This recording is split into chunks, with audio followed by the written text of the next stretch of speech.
Her brother is far better known, his books widely circulated, and although fewer people know her name, Annie Smith made a significant contribution in the early days of Adventism. She was a gifted writer, poet, and editor, and 10 of her hymns appeared in the 1941 edition of the church hymnal and 4 in the current edition today. She was born into a family with 3 other brothers here in West Wilton in this house today named the Smith Tavern. It would also be the home that she would unfortunately die in at the age of 27.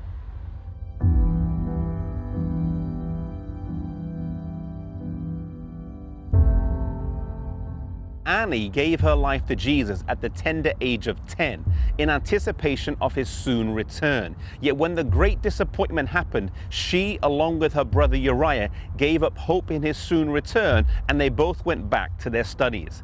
Annie was intellectually gifted and received a place at the Charlestown Female Seminary here in Boston, where she spent several years.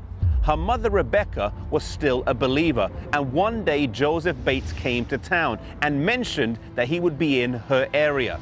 Her mother wrote to Annie asking her if she would attend the meetings. She wasn't really interested, but out of a sense of duty and obligation, she agreed to go. After she went to the meetings, at the end of it, Joseph Bates asked her if she wanted to have Bible studies, which she agreed to.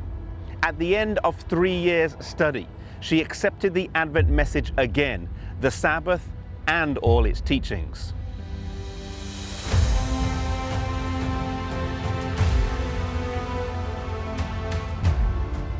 At the time, Annie had a lucrative job offer to work as a teacher for $1,000 a year, an extraordinary amount at the time, though she had not accepted it. Another opportunity arose to work at the newly relocated Review and Herald office in Rochester, New York. As she weighed at the 2 offers with financial gain in the one job versus little more than room and board in the other, she chose the latter.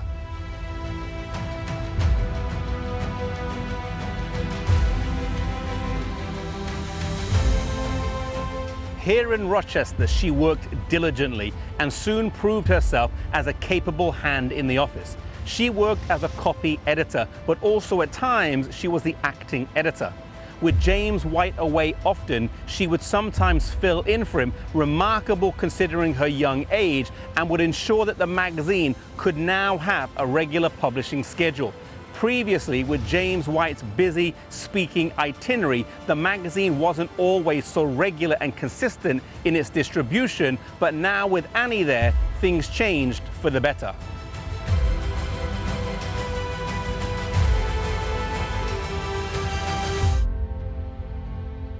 Annie had been working at the Review just over a year when James White's brother and sister, Nathaniel and Anna, arrived, both suffering from tuberculosis.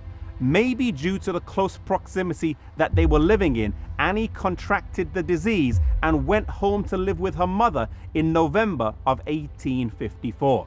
All the treatments that she tried didn't work. Ellen White sent $75 of her own money to help, but nothing seemed to work. Annie finished this book of poems here, entitled Home Here and Home in Heaven, 10 days before she died. The last poem she wrote reads, "Oh, shed not a tear over the spot where I sleep. For the living and not the dead ye may weep. Why mourn for the weary who sweetly repose, free in the grave from life's burdens and woes?" Annie lived a life of sacrifice, dedication, and commitment. She gave up a prosperous career to work for the church in return for very little financial gain. It was the sacrifice of mainly young people like this in the early days of our church that caused it to grow so remarkably, and it will be a similar sacrifice by God's people at the end of time that will bring this work to a close.